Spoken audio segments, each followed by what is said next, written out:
گردبوونەوەی بەشێک لە نوێنەرانی مامۆستایان و فەرمانبەرانی ناڕازین لە بەردەم نووسینگەی ئەنجومەنی نوێنەرانی عێراق لە سلێمانی. بۆ دووەم جار لە ماوەی یەک هەفتەدا نوێنەرانی مامۆستایان و فەرمانبەرانی ناڕازی بۆ گەیاندنی داواکاریەکانیان گردبوونەوە کە یەکێک لە داواکاریە سەرەکیەکانیان گەڕاندنەوەی موچە پاشەکەوتکراوەکانیانە. داوایان لە نوێنەرانی کورد لە ئەنجومەنی نوێنەرانی عێراق کرد لە کاتی پەسەندکردنی بودجەدا دەنگ بدەن بەو بەرگانەی کە حکوومەتی هەرێم پابەند دەکات بە گەڕاندنەوەی موچە پاشەکەوتکراوەکانیان. حسابمان بۆ بکرێ وەکو هاوڵاتیش عێراقی چۆن ئەوان مافەکانە نەدرێت چۆن لە کاتی خۆیان موچیان نەدرێتێ ئێمە حتا پاشەکەوتکردن لە پێناوی چییە؟ بەڕاستی لە داواکاریەکانمان ئێمە سێ داواکاریمان کردووە. یەکیانەوەیە کە ئەو موچە پاشەکەوتکراوانی کە بە هەر عنوان و ناونیشانێک بڕاوە لە بودجەی هەرێ با بڵێن عێراق ڕێگەی بکرێت و جارێکی تر بگەڕێنێتەوە بۆ مامۆستایان و فەرمانبەران.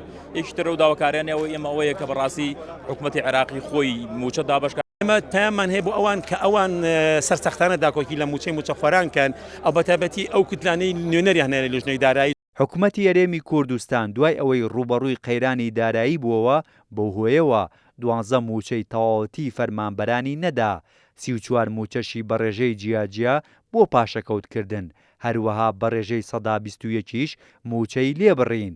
مامۆستایان و فەرمانبەرانیش داوای گەڕاندنەوەی ئەو موچانە دەکەن.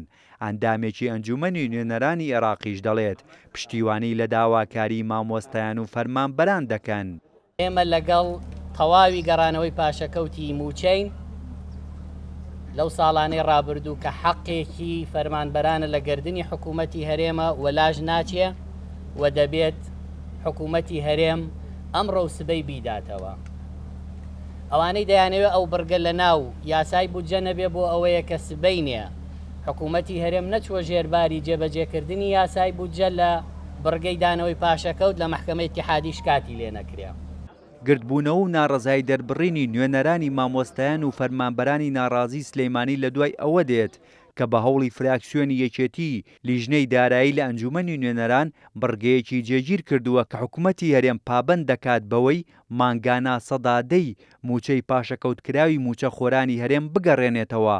ئەمەش نیگەرانی لای حکوومەتی هەرێم دروست کردووە و پێیان وایە بارگرانی لەسەر حکوومەت دروست دەکات، هەر بۆیە لە هەوڵی لابردن و ڕێگریکردنی ئەو بڕگەیەدان. هێمن کەمال، کورتسات نیوز، سلەیمانی.